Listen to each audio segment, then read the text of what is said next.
ভারতেই ভিন্ন ভেন্যুতে বিশ্বকাপ খেলতে বাংলাদেশকে প্রস্তাব দেবে আইসিসি, এমন গুঞ্জন ভাসছে। তবে ভারতীয় বোর্ড বলছে এমন কোনো আলোচনা তাদের সঙ্গে করেনি আইসিসি। এদিকে কোনো ভেন্যুতেই ভারতে গিয়ে বিশ্বকাপ খেলার পরিস্থিতি নেই বলে মন্তব্য করেছেন যুব ও ক্রীড়া উপদেষ্টা।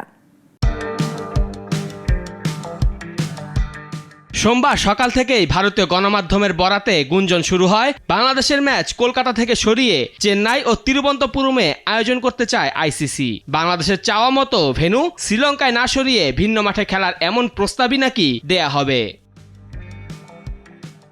বিকেল হতেই জানা যায় এমন তথ্যের কোনো ভিত্তি নেই। ভারতীয় বোর্ড বিসিসিআই এর সচিব দেবজিৎ সাইকিয়া জানান এমন কোনো প্রস্তাব তারা দেননি, কিংবা আইসিসির তরফ থেকেও এমন আলোচনা হয়নি। ভারতীয় সংবাদ সংস্থা আইএনএসকে তিনি বলেন, এটা বাংলাদেশ ও আইসিসির মধ্যকার আলোচনা। এটা নিয়ে কোনো সিদ্ধান্ত হলে আইসিসি আয়োজক হিসেবে বিসিসিআই কে জানাবে, তখন সেই অনুযায়ী ব্যবস্থা নেওয়া হবে। তবে এখনো পর্যন্ত আমরা এমন কোনো তথ্য পাইনি।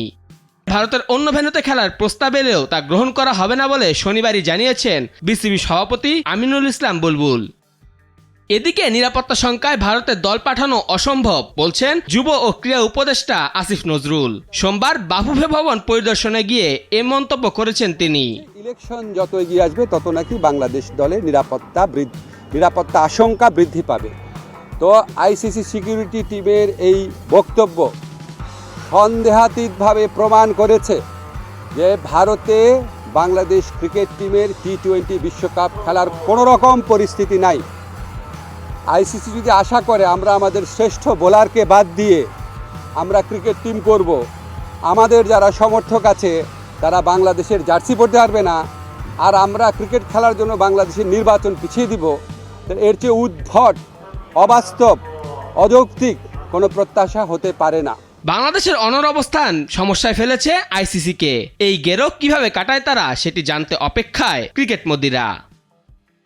মেহেদী হাসান মুন্না, নাগরিক।